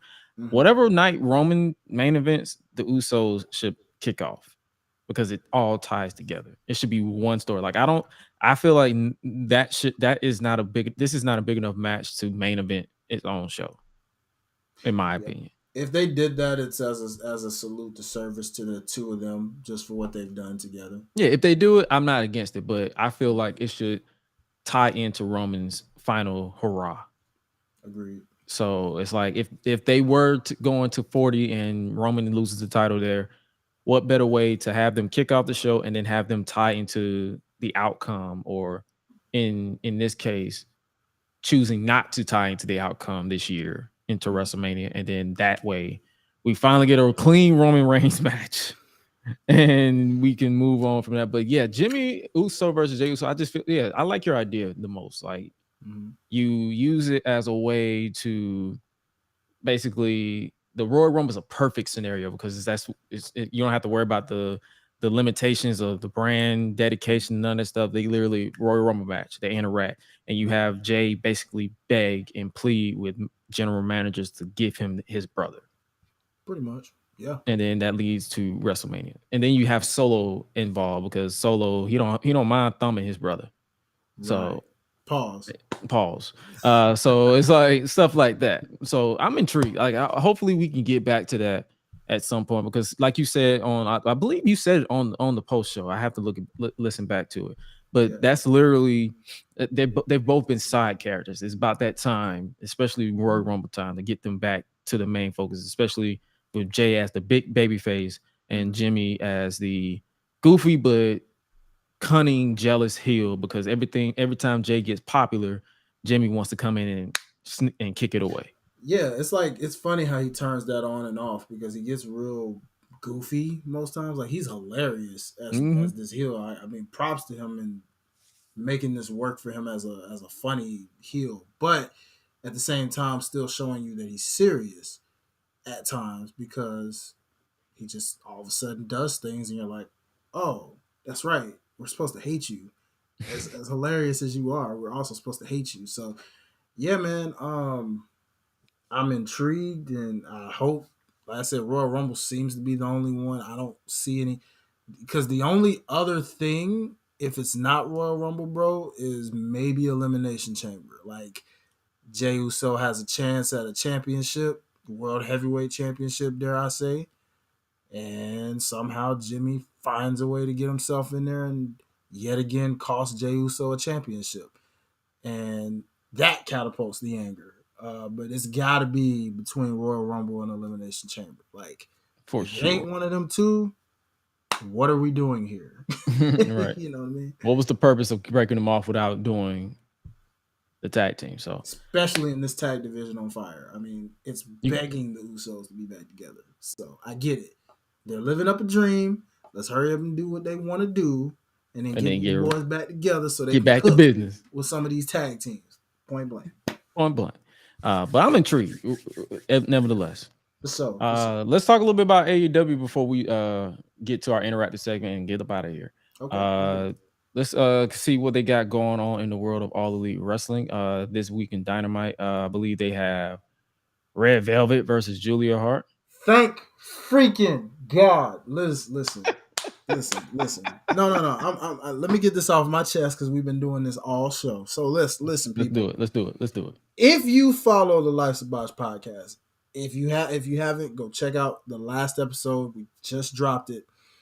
You will see where I literally said this, and it ain't even just the last episode. I've said this previous episodes too. I said, but emphasized it.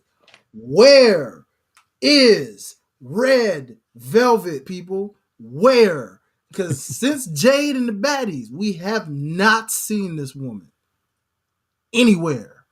Not Ring of Honor, not Dynamite, not Dark, not Rampage, nothing. Well, Dark is dead. You did her dirty during Hispanic Month, by the way. Didn't even put the woman on the flyer. She's Hispanic? Yes. Oh.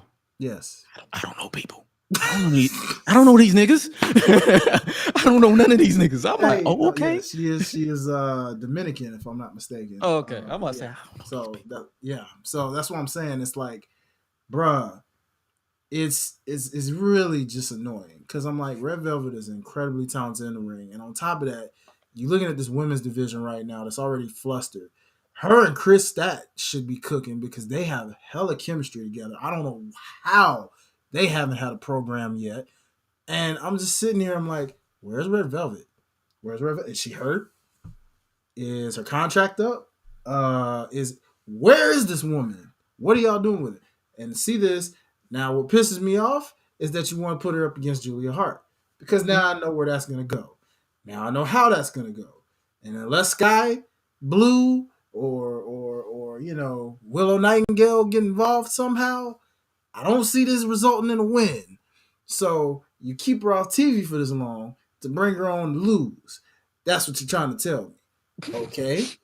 Well, please, somebody. I'm glad she's still alive because I literally said put out an APB for this woman, y'all. I said it on the show. I promise you, in some serious passion.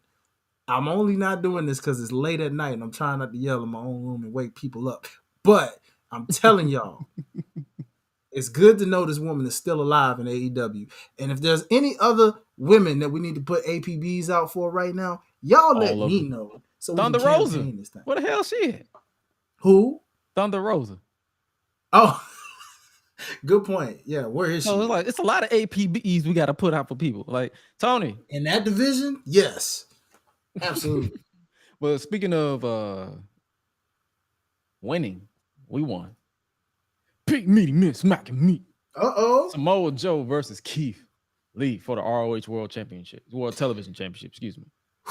And fun fact, I realized that Samoa Joe is the longest reigning champion in ROH history, both under Tony Khan and without combined. He's the longest reigning world heavyweight champion and longest reigning television champion as of this week. Boy, man, this is gonna slap. Pun intended. You, dog. This match is gonna be bruh. Yeah, man. I don't know how to call this one, dog, but I think the streak gonna come to an end. We'll see. I feel like they're gonna keep it on Joe. I just had it. So? Yeah, I don't know what they're doing with Keith Lee, man. I truly don't. This could be that moment to finally wake something up because he ain't exactly won any gold. Well, at least since being with Swerve anyway. Yeah. This would be a moment to do it. I mean, if they do it right. But I can see what you mean because Joe is still killing it, dog. So, I mean, would I be mad if he wins? Absolutely not, especially after seeing my boy just spitting Jay-Z and dancing on a Wale Mania stage all day. I was just like, well, shoot. I always knew Joe was with us. I knew he was with the culture. You know what I'm saying? All day. You feel me? So I'm rooting for Keith Lee, but if Samoa Joe wins it, I ain't mad at it, dog. Let's get it. Next up, we have Jay White versus Mark Briscoe. He's back in action. So we all know Jay winning that because he got a world title match coming up at Full Gear, which is next week, actually. Yeah. On the 18th. That's a weird scenario to put Mark Briscoe in, but I get it. I understand. Next up, we have Swerve Strickland versus Penta El Zero Miedo. They basically reference Lucha Underground. So, it's gonna be a thing. You already know Swerve gonna pull off the mask because I feel like that's every Penta match in AEW. They pull off the mask and then he wins dastardly. We're gonna hear from Tony Storm and Hikaru Shida before their match. They're gonna have a sit-down interview with Tony Schiavone. So many Tonys in this company. Yes, that was hilarious watching Hikaru Shida just flip out and just freaking like. She's like, stop this bullshit. She's just over it. She's like, every time I get a win, you want to come over here and steal my shine, bro. What the heck, bro? Enough's enough. Like, that was hilarious. So, yeah. And then we have Sting and Darby Allin versus the Outrunners. This is a squash match. Let's just I don't even know who these two are. Heck? Who are these Rick Boog knockoffs? Oh, my God. Stop. Just stop. Next slide.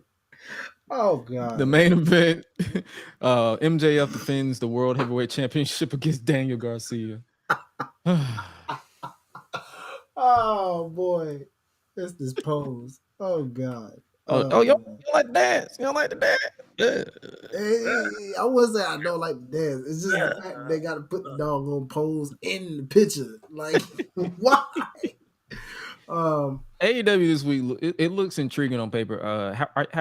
Have you been a fan of like the direction they've been going on? They've been going within the past few months.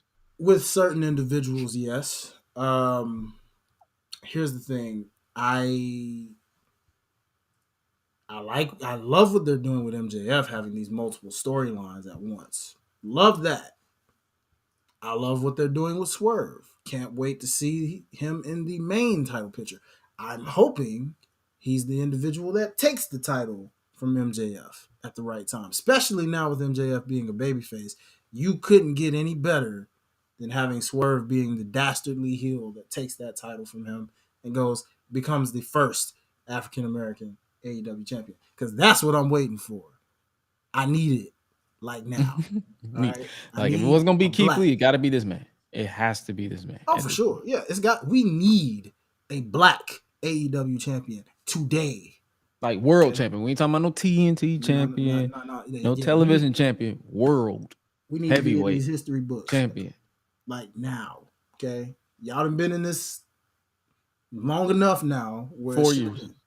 4 years? Yeah. Long enough. We need a black person now in this title history. Okay. So just saying. But yeah, Toni Storm carrying the women's division with her pure comedy entertainment and character. Hikaru Shida is at the same time putting on banger matches. Can't not knock her for that. She's always been good at that.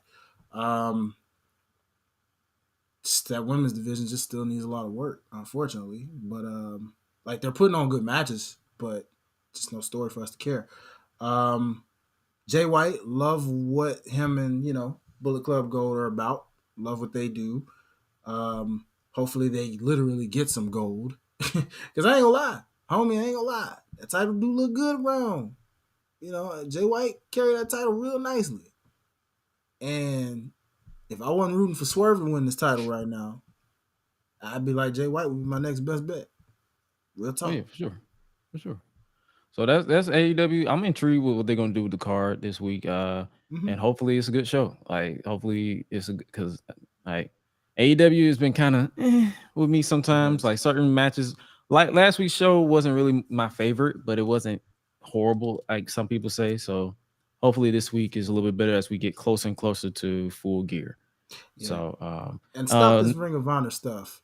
Okay, stop it. Okay, I wasn't a fan of it before, and I'm not a fan of it now. Stop bringing Ring of Honor titles on your AEW show, goddamn. And especially if you're not plugging where they're mainly on, like you're barely plugging Honor Club. Exactly. It's like unless you're plugging people to watch Honor Club, what are you doing? Yeah, it annoys me. There's so many titles to keep up with to the point where I'm just like, because Athena should be in this main, like she's been killing it in ROH. It hasn't been on a Dynamite or a Rampage or none of that. So I don't get it. That's why I'm like, why? Get rid of it. Just saying. Saying. And last thing before we get to our interactive part thing, before we get up out of here, Pro Wrestling R, they have their anniversary show this coming Sunday, November 12th, 2023 at the Pine Grove Civic Association in Jersey, off of Jersey Avenue in Gloucester City, New Jersey.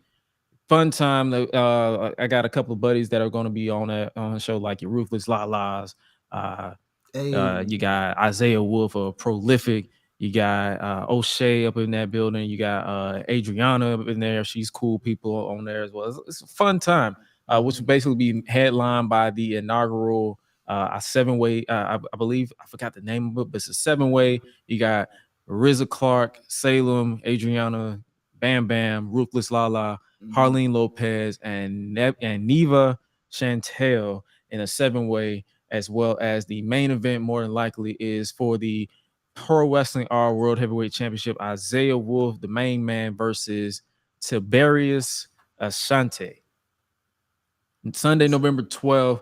Make sure you guys check that out. Tickets are on sale now at ProWrestlingR.ticketleap.com/RDF. I mean, it's RD3. That is ProWrestlingR.ticketleap.com/RD3. Tickets are $20 for adults, and kids 5 to 12 is $10. Make sure you guys check that out. Pro Wrestling R anniversary show this coming Sunday, November 12th. You don't want to miss it. Beat them there. Don't meet them there. That's all I got to say. That's all it is, and that's all it's going to be. Now, before we get up out of here, we got a interactive segment that we're going to introduce with you guys. Basically, where I basically ask you guys a question and we get it, and we basically read you guys' response on here, whether it's from Twitter or Instagram. It's basically where we have a dream for this week. We got a dream war games scenario, basically dream teams for Survivor Series War Games. With Survivor Series War Games coming back, we want to know your dream War Games match. The way that I got this set up is basically the way you have it set up, you have to use 2 WWE superstars. NXT is included, 2 AEW, 1 TNA Impact versus the same thing, 2 WWE, 2 AEW, 1 TNA Impact. You said you have some submissions from Instagram, because I didn't see any on Twitter. Yeah. Now, unfortunately, I didn't get that portion of it where it had to be like cross promotional. No, it's fine. Give me the dream. Like, if it's a dream, give me the dream. So this is from our boy Rick, aka That's Mr. Playboy to You, on Instagram, and he said, "Hurt Biz versus the Bloodline would have been nice." True. I mean, they got a form. I don't know what they officially calling Bobby's group now. That could be if they add a fourth person. He means OG Hurt Business. He probably mean OG Hurt Business. Oh yeah, for sure. Like that would have been dope. I ain't gonna lie to you. Yeah, because I refuse to call them that. They're not Hurt Business. This is not Hurt Business. I refuse to call that Hurt Business. That is not. That is not Hurt Business. That is definitely not Hurt Business. Yeah. I guess before, and then my submission, I basically came up with my own thing because I ain't see anything. But for me, I have 2 for the men and the women. I have Solo Sikoa and Jimmy Uso representing WWE, Bishop Khan and Toa Leona of Mogul Embassy from AEW, basically the tag team. The Gates of Agony? The Gates of Agony from AEW. Moose from TNA, and then versus LA Knight and AJ Styles from WWE. The Young Bucks. I had to appease to the Young Buck fans out there, and Joe Hendry from TNA. And for the women, I had Becky Lynch and Lyra Valkyria, because that mutual respect teacher-student type gimmick or whatever they was trying to do.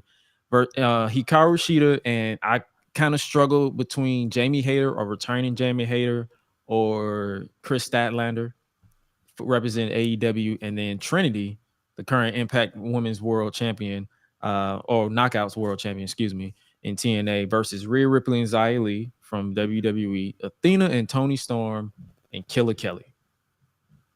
Those are my random pick. Like, I just I'm like, I can see them kind of doing that. We had to do like a cross promotion type Forbidden Door gimmick with that. But yeah, we'll definitely do more of these going forward. So it can be a fun, interactive time for the people in the chat, if they ever want to rock it with us in the chat, or for people who rock with us on Twitter and Instagram. It's a nice little something that we might do going forward. It's not going to be occasional. It's going to be probably like sporadic, probably closer to pay-per-views or when something big pops off.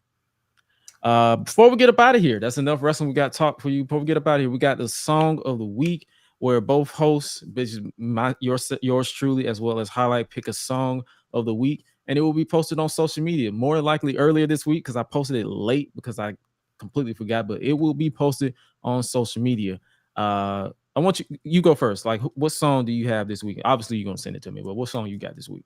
So, I was going through a classic hip hop playlist, and it was just kind of like all time hip hop songs from, like, combination of 90s, 2000s, all that. So my song of the week, as I was going through that playlist, and it was just kind of on random, I heard a song and was like, oh yeah, he is one of my favorite rappers. I'm gonna go with Show Goes On, Lupe Fiasco, for my song. Oh, okay. I gotta listen to that. I haven't listened to that. I think I heard it in passing, but I never listened to it. Yeah, I definitely gotta check that out. For my song of the week, is basically Friends. Nate Dogg, Warren G, Snoop Dogg. Friends. Okay. Like it's a nice mellow song. Like, I've been trying to relax, chill, not overthink too much, and that's a nice little mellow song. And then you got Snoop doing his thing, and you got Warren G, Nate Dogg. It's a fun little, nice little mellow song. I've been on pretty much a lot of classic songs this week, so I'm definitely was feeling that one. And hopefully you guys feeling our choices for song of the week, and hopefully you guys are feeling this episode of the GRESH Unleashed podcast. That is basically our show. Where can they follow you real quick on social media for those of you who know around here? Be quick with it because we got to get up out of here. Oh, for sure. For the most part, personally, as you can see right here on the graphic below, all things Highlight Life, HILITE Life. Or if you like the podcast game from the Life's a Botch podcast, follow all things Life's a Botch podcast and OTS Media Co. All things. Oh, yeah, for sure. Make sure you guys follow Life's a Botch crew on Twitter for those, because it's a different ad. But also make sure you guys follow the podcast itself at GRESH Unleashed. Make sure you guys follow yours truly at It's Gresh on Twitter, but Josh Gresham RG everywhere else. And make sure you guys keep it locked for Thursday, where we have Jay Bougie for the Talk In Is segment. The Talking Is a bonus episode this Thursday morning. Make sure you guys peep that, and make sure you guys also stay safe out here, as we got to go. We're running out of time. We really got to go. But hopefully you guys enjoyed today's episode, and make sure you guys keep it locked. Subscribe wherever you want to subscribe. www.gressunleashed.com is your central hub. You can follow all social medias, all the stuff that you got. That is your central hub. Or go to solo.to/Gresh. And with that being said, you guys stay safe out here in these streets. And remember to always eat, sleep, flex, and repeat. We out. Y'all be